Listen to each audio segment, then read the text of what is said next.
I'd like to start this video by saying it is approximately 6:30 in the evening and I just had a 3-hour nap, of which the makeup I'm wearing I did sleep in.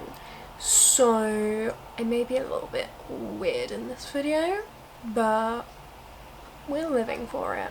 So with lockdown persisting and all the news regarding the second wave just being non-stop, I've been feeling rather down about the whole situation, because, well, by now I thought it'd be over or I'd at least be TikTok famous, and none of those two things have happened. And when I'm feeling like this, I tend to look to things that got me through my childhood, and normally those are quite nostalgic things, and TV and film is what I often look to. So I thought I'd actually give myself a space to talk about and celebrate that today. And art is what has been helping most of us get through lockdown, and and regardless, it's always worth the praise. So when you see the government telling creatives to retrain, remember that point and remember what kept everybody's sanity intact throughout the crisis. So, as a break from my usual content, welcome to my top 5 episodes of Doctor Who. Please be aware that these are my favourite episodes, not necessarily the ones that are critically the best or the most cinematic masterpieces. They're also all new Who episodes, soz to any classic Who fans. I've actually not seen any classic Who episodes, and they're also in no particular order, so that's the tea. Firstly, I've got Blink.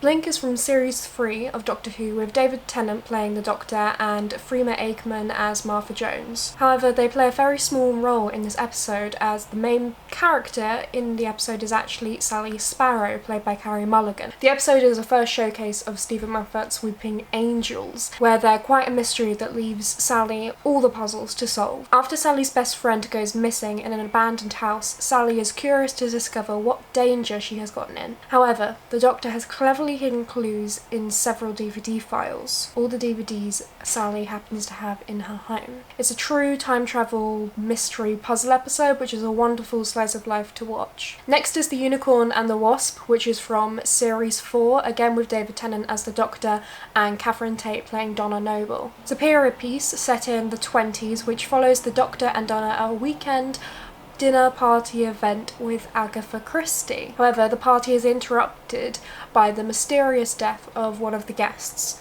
followed by more deaths of other characters. And the guests call on Agatha Christie to solve this mystery because it reflects so closely to her plots. Yet the suspect is an otherworldly wasp, which is something the Doctor is only capable of explaining. It's a really great piece, especially if you like Agatha Christie-style murder mysteries. And the episode also has some perfectly timed comedic moments due to the dynamic duo of the Doctor and Donna. Next I've got Series 5's Vincent and the Doctor, which has Matt Smith as the Doctor and Karen Gillan playing Amy Pond. When visiting some of Van Gogh's paintings, Amy and the Doctor notice something that shouldn't exactly be there, and so they decide to visit Van Gogh and sort out the problem themselves. Not only is the story a fun adventure, but a beautiful insight into the world of Vincent van Gogh and an exploration of his mental health. There are some incredibly beautiful and touching moments in Tony Curran's performance of Van Gogh, and to this day, every time I rewatch it, it makes me emotional. Next I've got the Pandorica Opens from Series 5, which is the first of the 2-part finale of the series.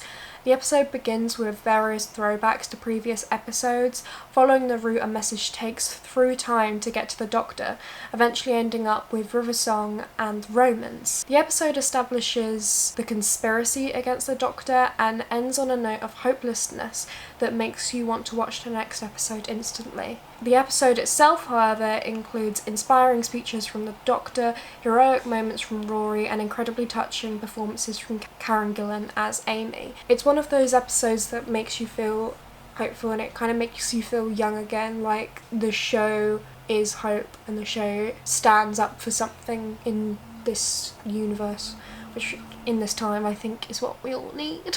And lastly, I'm going to talk about the Shakespeare Code, which is another one from series 3. This episode is set in Shakespearean times, where the Doctor and Martha decide to visit the bard Shakespeare himself. Where Shakespeare is writing Love's Labour's Won, the sequel to Love's Labour's Lost, which is a play that everyone believes exists but currently in the real world isn't actually in existence. Nobody knows if it's real or not, if the script was just lost, and this episode decides to make an event happen to explain the loss of that play. It's got brilliant stuff such as witches and magic, as it were, and I just really like this episode because as like a Shakespeare fan, it's quite fun when they explore these big historical figures like Van Gogh and Agatha Christie. Those are always my favourite ones because it's just fun when you see the historical figure in real life, and there's some brilliant funny moments in it. So kind of a short video for you. I really hope you enjoyed it. However, if you like me discussing these things, I can talk about other series. I was thinking of making this a series into talking about TV shows or films that have gotten me through lockdown and stuff. So if you enjoyed this, make sure to like it. You can subscribe, you can follow me on social media, Instagram and Twitter, to see what else I'm doing, or if you just like the regular content, then subscribe for the regular content about theatre and drama and acting. But yes, have a wonderful day and enjoy.